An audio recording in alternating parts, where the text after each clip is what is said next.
Good evening, students. Let's start the next topic of chapter democratic rights. What are rights and why do we need rights in democracy? हमने देखा था last videos में after reading 3 cases of different places, Saudi Arabia, Kosovo and Guantanamo Bay, we realized that in absence of rights, we cannot claim anything. In order to claim anything, we need some guarantees that are given to us in form of rights. Now we will study what are rights. What are rights? Rights are claims of a person over other fellow beings, over the society and over the government. Rights basically आपके claims होते हैं जिनको हम demands बोल सकते हैं, जो आप एक्सपेक्ट करते हो अपनी सोसाइटी से, अपनी गवर्नमेंट से और अपने फेलो बींग से. ठीक है. Though for example in democratic setup we have been guaranteed some basic rights which have been guaranteed to everyone as they are a citizen of our country. So everyone has been given some basic rights जिनको हम कभी भी क्या कर सकते हैं, claim कर सकते हैं, because it has been given to us through our democratic setup. All of us want to live happily without fear and without being subjected to degraded treatment, क्योंकि we are living in a diverse country where everyone is having different temperament, different taste, different fondness. तो सबको साथ में अगर रहना है तो आपको क्या करना पड़ेगा. आप सोचोगे कि आप बिना डर के रह सको और आप बिल्कुल भी एक्सप्लॉयट ना हो सको. तो हम यही चाहते हैं कि अगर we want to live in a society happily, तो ये चीज़ें होनी चाहिए हमारे साथ कि हमारे साथ कोई एक्सप्लॉयटेशन ना हो, हमें कोई डर ना हो और हमें कोई भी एक्सप्लॉयट ना करे. For this, we expect others to behave in such a way that does not harm us or hurt us. And in that process, we expect others not to harm us or not to do any act in such a way that would some or the other way may hurt us. Equally, our action should not also harm और hurt others. ये 2 वे चलता है. अगर आप दूसरों से expect कर रहे हो कि वो आपको हर्ट ना करे, तो रिटर्न में आपको भी कोई ऐसा एक्ट नहीं करना होगा जिनसे उनको प्रॉब्लम हो सके. तो आपके क्लेम्स तभी काम आएंगे, आपके राइट्स तभी एक वैलिड फॉर्म ले पाएंगे जब वो आप दोनों के लिए क्या हो, बेनिफिशियल हो. आपके राइट से दूसरे को भी प्रॉब्लम नहीं होनी चाहिए और दूसरे के राइट से आपको भी प्रॉब्लम नहीं होनी चाहिए. So a right is possible when you make a claim that is equally possible for others. कुछ ऐसी चीज़ें डिमांड करना जिससे आपको अगर उससे बेनिफिट हो रहा है तो दूसरे को उससे नुकसान नहीं होना चाहिए, या दूसरे को अगर बेनिफिट हो रहा है तो आपको उससे नुकसान नहीं होना चाहिए. It has to be a 2 way process. You cannot have a right that harms or hurt others. You cannot say कि I am living in a democratic country and I have a right to abuse anyone or to hurt anyone or to punish anyone. No, you cannot hurt or punish the other person because other person is also having certain rights with him or her. तो जो rights होने चाहिए वो ऐसे होने चाहिए कि आप एक दूसरे से क्या हो, बेनिफिट ही मिले आपको. आप किसी को हर्ट ना कर पाओ या कोई अगला आपको हर्ट ना कर पाए. वो दोनों के लिए क्या होना चाहिए, इक्वली बेनिफिशियल होना चाहिए. तभी आप उस राइट को क्या कर सकते हो, क्लेम कर सकते हो या डिमांड कर सकते हो. You cannot have a right to play a game in such a way that it break the neighbor's window. For example, if you are playing in a society जहाँ पे बहुत सारे लोग रह रहे हैं, आपका पार्क है, आपका पब्लिक प्लेस है, you have a right to play. But that doesn't mean कि आप किसी की भी विंडो क्या कर सकते हो, डैमेज कर सकते हो. You have a right to play, but you have to play in such a way that it does not destroy or damage others' property because they are also living in that society. और अगर आपको peacefully वहाँ पे रहना है तो आपको इस तरह से खेलना पड़ेगा कि आप पे खेलने से किसी को कोई भी डैमेज और मतलब प्रॉब्लम ना फेस करनी पड़े. The shrubs in Yugoslavia could not have claimed the whole country for themselves. For example हमने केस पढ़ा था, 2 एथनिक कम्युनिटीज़ थी, एक अल्बेनियंस और एक सर्ब्स थे. सर्ब्स जो थे वो मेजॉरिटी में थे, अल्बेनियंस जो थे वो माइनॉरिटी में थे. जबकि कोसोवो प्रोविंस में Albanians were in majority and Serbs were in minority. तो सर्ब्स जो थे वो चाहते थे कि पूरी कंट्री पर डोमिनेट करें, जो कि एक तरह से पॉसिबल नहीं है क्योंकि उनके डोमिनेशन से अल्बेनियंस को क्या होगा, प्रॉब्लम होगा. तो ये एक they cannot claim this right to dominate over the entire country. The claims we make should be reasonable. जो आप rights claim कर रहे हो, जो चीज़ें आप demand कर रहे हो, it should be reasonable. They should be such that can be made available to others in an equal measure. Thus, a right comes with an obligation to respect other rights. आपको rights या आपके claims आपको तभी proper way में मिल पाएंगे जब आप दूसरों के rights का भी respect करोगे. For example, if you just wanting your rights to be claimed, thereby exploiting others' right, तब वो आपको rights नहीं मिल पाएगा, गवर्नमेंट वो आपको राइट्स नहीं दे पाएगी। गवर्नमेंट आपको वही राइट्स दे पाएगी जिसमें दोनों पार्टीज़ का क्या हो, म्यूचुअल बेनिफिट हो। अगर एक भी पार्टी उसमें हर्ट हो रही है then you can not claim for that right, क्योंकि सिर्फ आपका बेनिफिट हो रहा है, अगला जो है उसका क्या हो रहा है, नुकसान हो रहा है। तो राइट्स हमेशा वही क्लेम हो सकते हैं जिससे दोनों पार्टीज़ का क्या हो, बेनिफिट हो, and not that only one is being benefited and the other is being harmed. Just because we claim something it does not become our right. क्योंकि हम किस चीज़ डिमांड कर रहे हैं तो वो ज़रूरी नहीं कि हमारा राइट बन गया है। It has to be recognise by the society we live in. आप जिस सोसाइटी में रह रहे हो उस सोसाइटी का जो वो क्लेम है, जो आप डिमांड कर रहे हो, वो सोसाइटी अगर एक्सेप्ट करेगी तभी वो आपका क्या बन पाएगा, राइट बन पाएगा। फॉर एग्जाम्पल, एक छोटा सा एग्जाम्पल है कि you are living in a society and there is a parking lot. सबको अपनी अपनी पार्किंग लॉट दे दी गई है।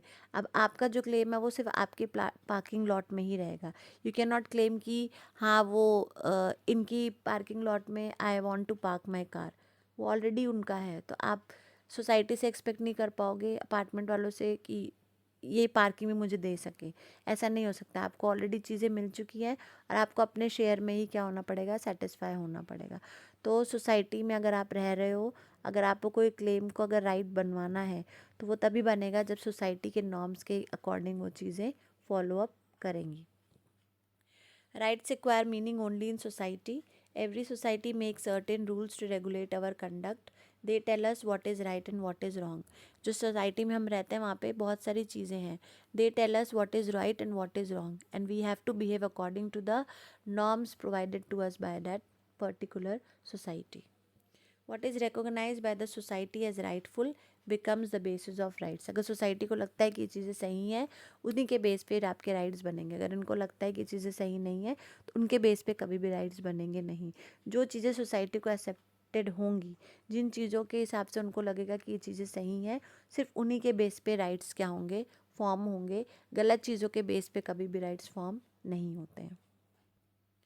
That is why the notion of right changes from time to time and society to society. तो ये जो notion है society का, ये चेंज होता रहता है टाइम टाइम से। इसकी जो एक आइडियोलॉजी है राइट्स की, वो चेंज होती रहती है। पुराने टाइम में जैसे 200 ईयर्स पहले कभी किसी ने नहीं बोला होगा कि वुमेन को राइट्स मिलना चाहिए, तब लगा होगा लोगों को कि नहीं, ये तो बहुत स्ट्रेंज सी चीज़ है, वुमेन को राइट्स ही नहीं है, कि they should move out of the house, they should be educated, और वोटिंग राइट्स तो उनको क्या ही ज़रूरत है, सिर्फ मेल डोमिनेटेड सोसाइटी है, males are getting the rights to vote, that is more than enough. But आज के टाइम में जब इतना डेवलपमेंट हो चुका है, females are also on equal verge of males. अब अगर हम वोटिंग राइट्स फॉर वुमेन की बात करते हैं तो वो बिल्कुल भी शॉकिंग नहीं लगता है। तो उस टाइम पे वो चीज़ शॉकिंग थी, लेकिन आज के टाइम में वो चीज़ शॉकिंग नहीं है। इसलिए राइट्स का जो आइडियोलॉजी है, जो नोशन है, वो टाइम के साथ साथ और सोसाइटी के साथ साथ चेंज होता रहता है। Today not granting them vote in Saudi Arabia seems appears strange. आज के टाइम में अगर हम पढ़ते हैं कि सऊदी अरेबिया में women are not getting the voting rights, तो हमारे लिए बहुत ही स्ट्रेंज चीज़ें हैं, क्योंकि we are habitual of providing rights to women because it's a developed era we are living in. Females are getting the same you can say facilities as the males are getting. तो अगर हम कहीं की story पढ़ते हैं and we get to know that in that place women are not getting the voting rights, तो वो हमारे लिए बहुत स्ट्रेंज होगा। 200 साल पहले अगर वही चीज़ होती तो हमारे लिए स्ट्रेंज नहीं होती, क्योंकि वो उस समय था ही नहीं, वो ट्रेंड नहीं था। लेकिन आज के टाइम में अगर किसी चीज़ में वुमेन को पीछे रखा जाएगा तो हमारे लिए बहुत ही स्ट्रेंज होगा। इसलिए जो नोशन है, आइडिया है राइट का, वो टाइम के साथ साथ सोसाइटी के साथ साथ क्या होता रहता है, चेंज होता रहता है। When the socially recognized claims are written into law, they acquire real force. और सिर्फ बोलने से नहीं होता है, उसको आप लीगली बाइंड कर दो, ताकि अगर आपके राइट्स आपको प्रोवाइड नहीं किए जाएंगे तो आप उसके अगेंस्ट में क्या कर सकते हो, क्लेम कर सकते हो। It should be legally bind, otherwise they remain merely as natural or moral rights. The prisoners in Guantanamo Bay had a moral claim not to be tortured or humiliated, but they could not go to anyone to enforce this claim. UN security ने उनको instruction दिया था, US army को, कि आप ग्वानातामो बे के prisoners को torture और हरास नहीं कर सकते हो। लेकिन वो सिर्फ एक मॉरल लॉ था, वो लोग सिर्फ बोल रहे थे, उसको कहीं भी लीगली अप्लाई नहीं किया गया था। इसलिए वहाँ के प्रिजनर्स उसके अगेंस्ट में कोई भी क्लेम नहीं कर पा रहे थे, because that was not legally, उसको उन्होंने कोई लीगल बाउंडेशन नहीं लगाई थी उस पर. They were just instructing them that they should not be harassed और the prison should be put down और समथिंग लाइक दैट. लेकिन वहाँ पे भी कहीं पे भी लीगली उसको उन्होंने बाइंड नहीं किया था उस इंस्ट्रक्शन को. अगर लीगली बाइंड किया होता तो वहाँ के जो प्रिजनर्स थे वो अपने राइट को क्लेम कर सकते थे कि हाँ हमारा ये राइट है, लीगली हमें हमारे चीज़ें वायलेट हो रही है, हम लोग उसके अगेंस्ट में क्या कर सकते हैं, आवाज़ उठा सकते हैं. तो राइट ऐसा होना चाहिए जो कि लीगली बाइंड हो, ताकि अगर आपको आपका राइट नहीं मिल पा रहा है, आपको एक बार मिल चुका है सोसाइटी की तरफ से कुछ राइट्स, एक होता है सिर्फ बोलने तक का, एक होता है उसको अप्लाई करने का. तो सोसाइटी जैसे नॉर्मल सोसाइटी में होता है कि हाँ ये कुछ कुछ रूल्स हैं, तो वो ज़रूरी नहीं कि हमेशा फॉलो अप होंगे, कभी कभी टूट भी सकते हैं. लेकिन अगर लीगली आप उसे बाइंड कर देते हो तो आपको उसे, अगर कोई आपको उन राइट से वॉयलेट कर रहा है तो आप उसके अगेंस्ट में क्या कर सकते हो, एक्शन ले सकते हो. तो it is very important for one two have those rights which can be legally bind. When law recognizes some claims, they become enforceable. We can then demand their application. When fellow citizens or the government do not respect these rights, we call it violation or infringement of our rights. अगर हमारी government या हमारे fellow citizens हमारे rights को respect नहीं कर रहे हैं, जो कि लीगली ऑलरेडी बाइंड हो चुके हैं, तब हम बोलेंगे कि हमारे राइट्स का क्या हो रहा है, वायलेशन हो रहा है. And in case of violation we can go to extent of taking action against either the government or either our fellow beings or the society in which we are residing. In such circumstances, citizens can approach courts to protect their rights. उस case में हम courts में भी जा सकते हैं अपने rights को क्लेम करने के लिए कि हाँ we were given these rights but now we are not given the protection of these right. तो उसके राइट के प्रोटेक्शन के लिए, क्योंकि आपके राइट्स का वॉयलेशन हो रहा है, तो आप उसको डिफेंड करने के लिए कोर्ट में भी जा सकते हो.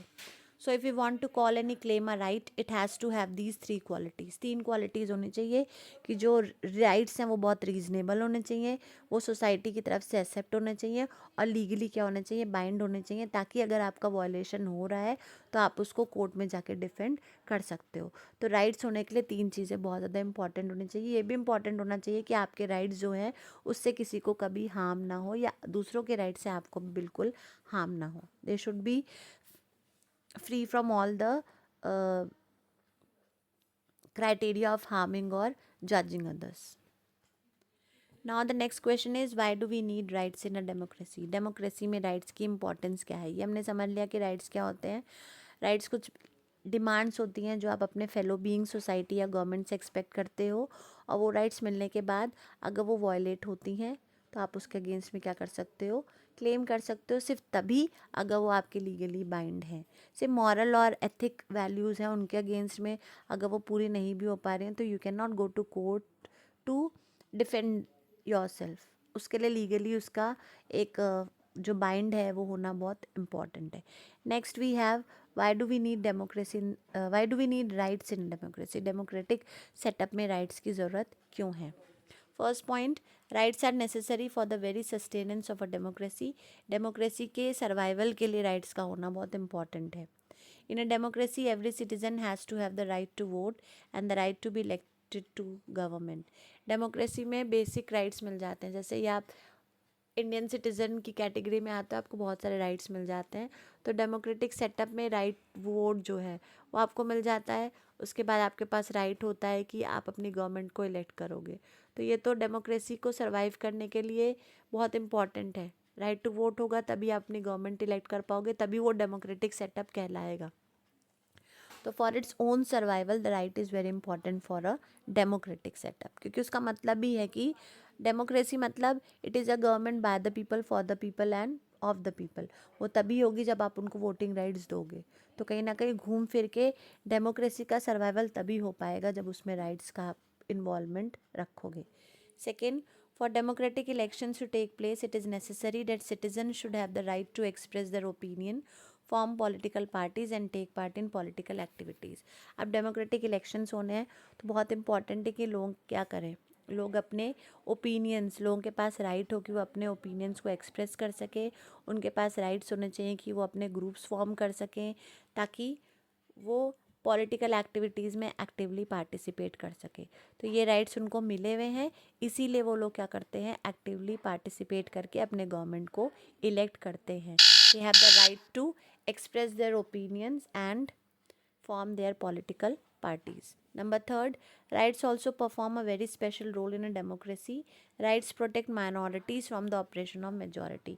अगर rights नहीं होते तो जो majority है वो हमेशा किसी ना किसी तरह से dominate करेगी minority पे, लेकिन क्योंकि minority के भी कुछ rights हैं, उनकी रिजर्वेशंस वगैरह हैं, उनके सीट्स रिजर्व्ड हैं, उनको पता है कि हमारी जो सीट्स हैं वो सिर्फ हमारे लिए रिजर्व है, उससे मेजॉरिटी रूल नहीं कर सकती है। तो ये कुछ राइट्स हैं जो डेमोक्रेटिक सेटअप में कॉन्स्टिट्यूशन के बेस पे दिए गए हैं, क्योंकि जो कॉन्स्टिट्यूशन मेकर्स थे उनको मालूम था कि आने वाले टाइम में मेजॉरिटी माइनॉरिटी के भी इश्यूज होंगे, तो उन्होंने पहले से ही कुछ बेसिक राइट्स उनको दे दिए थे कि हाँ ये राइट्स उन लोग को दे दिए हैं ताकि चीज़ें जो हैं वो ख़राब ना हो।